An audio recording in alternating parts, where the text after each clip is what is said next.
Hello, ഇന്ന് ഞാൻ വന്നിട്ടുള്ളത് ഒരു സ്പെഷ്യൽ ഫിഷ് റെസിപ്പി ആയിട്ടാണ് കേട്ടോ. കാലിക്കറ്റ് പാരഗൺ ഹോട്ടൽ സ്റ്റൈലിലുള്ള തേങ്ങാപ്പാൽ ചേർത്ത ഫിഷ് മാംഗോ കറി. ഇത് അപ്പത്തിൻ്റെ കൂടെയും പുട്ടിൻ്റെ കൂടെയൊക്കെ നല്ലൊരു കോമ്പിനേഷനാണ്. ഈ കറി ഉണ്ടാക്കാൻ വേണ്ടിയിട്ട് നമുക്ക് തേങ്ങാപ്പാൽ ആവശ്യമാണ്. അതിനായി കുറച്ച് രണ്ടാം പാലും ഒന്നാം പാലും എടുത്ത് മാറ്റി വയ്ക്കണം. ഇനി ഈ റെസിപ്പി എങ്ങനെയാണ് ഉണ്ടാക്കുന്നതെന്ന് നോക്കാം. അതിനായി ഒരു ചട്ടി അടുപ്പത്ത് വെച്ച് ചൂടായി വരുമ്പം അതിലേക്ക് കുറച്ച് എണ്ണ ഒഴിച്ചു കൊടുത്ത് കുറച്ച് ഉലുവയിട്ട് പൊട്ടിക്കണം.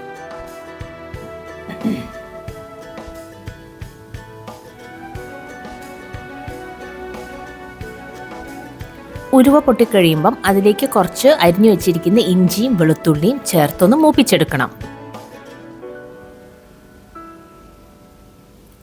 കുറച്ച് നന്നായിട്ട് മൂത്ത് വരണം അത്.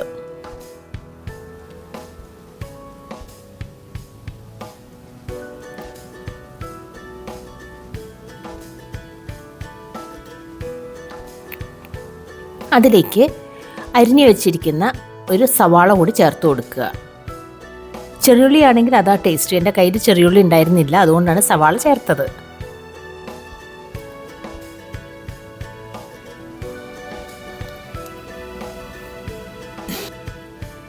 ഇതിലേക്ക് ഒരു പച്ചമുളക് കൂടി ചേർത്ത് കൊടുക്കുക.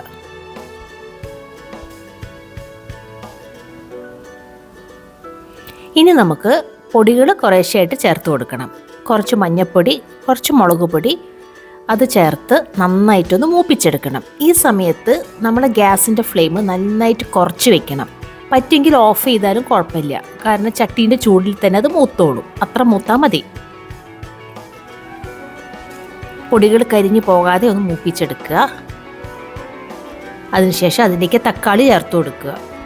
ഒരു തക്കാളിയാണ് കേട്ടോ ഞാനിവിടെ എടുത്തിട്ടുള്ളത്. തക്കാളി വേവാൻ വേണ്ടി കുറച്ച് വെള്ളം ചേർത്ത് അടച്ച് വെച്ച് വേവിക്കുക. ഇങ്ങനെ ചെയ്താൽ തക്കാളി പെട്ടെന്ന് വെന്ത് കിട്ടും.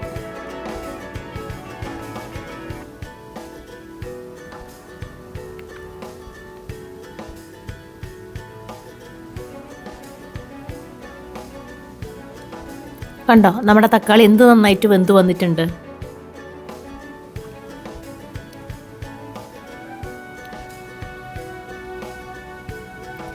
ഇനി ഇതിലേക്ക് നമ്മൾ അരിഞ്ഞു വെച്ചിരിക്കുന്ന മാങ്ങ ചേർത്ത് കൊടുക്കണം. ഫിഷ് മാംഗോ കറി ആണല്ലോ, അപ്പം മാങ്ങ വേണം. അതിങ്ങനെ വഴറ്റൊന്നും വേണ്ട, ജസ്റ്റ് ഒന്ന് മിക്സ് ചെയ്താൽ മതി. ഇനി നമുക്ക് തേങ്ങാപ്പാൽ ഒഴിച്ചു കൊടുക്കണം. രണ്ടാം പാലാണ് ഇവിടെ ഒഴിച്ചു കൊടുക്കുന്നത്. നമ്മുടെ കറിക്ക് എത്ര ഗ്രേവി വേണോ അത്രയും തേങ്ങാപ്പാലാണ് ഒഴിച്ചു കൊടുക്കേണ്ടത്. അത് കുറച്ച് ലൂസായിട്ടുള്ളൊരു കൺസിസ്റ്റൻസി ആയിരിക്കും, കാരണം ഗ്രേവി വേണമല്ലോ കറിക്ക്. ഉപ്പ് ചേർത്ത് കൊടുക്കുക. എന്നിട്ടിത് നന്നായിട്ട് തിളയ്ക്കണം.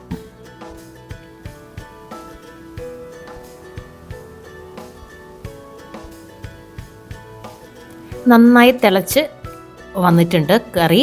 അപ്പോൾ അതിലേക്ക് നമ്മൾ കഴുകി വൃത്തിയാക്കി വെച്ചിരിക്കുന്ന മീൻ കഷ്ണങ്ങൾ ഇട്ട് കൊടുക്കണം. സ്പൂൺ വെച്ച് ഇപ്പം ഇളക്കുക കേട്ടോ, വെന്ത് കഴിഞ്ഞാലാണ് ഇളക്കാൻ പറ്റാത്തത്. കുറച്ച് കറിവേപ്പിനും കൂടി ഇട്ട് അടച്ചു വെച്ച് വേവിക്കുക. ഏകദേശം ഒരു 10-15 മിനിറ്റ് വേവ് ഉണ്ടാവും. ഒന്ന് ചെക്ക് ചെയ്ത് നോക്കുക മീൻ വെന്തിട്ടുണ്ടോയെന്ന്. ഒന്ന് ചുറ്റിച്ചു കൊടുക്കുക. ഈ സമയത്ത് ഉപ്പോ മുളകോ എന്തെങ്കിലും കുറവാണെങ്കിൽ നമുക്കിപ്പോൾ ചേർത്ത് കൊടുക്കാവുന്നതാണ്. എനിക്ക് കുറച്ച് ഉപ്പ് കുറവായിരുന്നു, ഞാൻ കുറച്ചുകൂടെ ആഡ് ചെയ്ത് കൊടുത്തു. ഇനി സ്റ്റൗ ഓഫ് ചെയ്യുക. നമ്മുടെ ഒന്നാം പാല് ചേർക്കുക.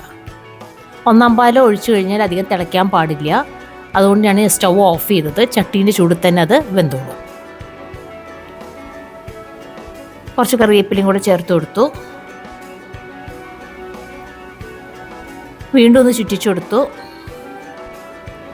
നമ്മുടെ കറി ഇവിടെ റെഡി ആയിട്ടുണ്ട് കേട്ടോ. എല്ലാവരും ഇതൊന്ന് ട്രൈ ചെയ്ത് നോക്കണം. ഇഷ്ടമായി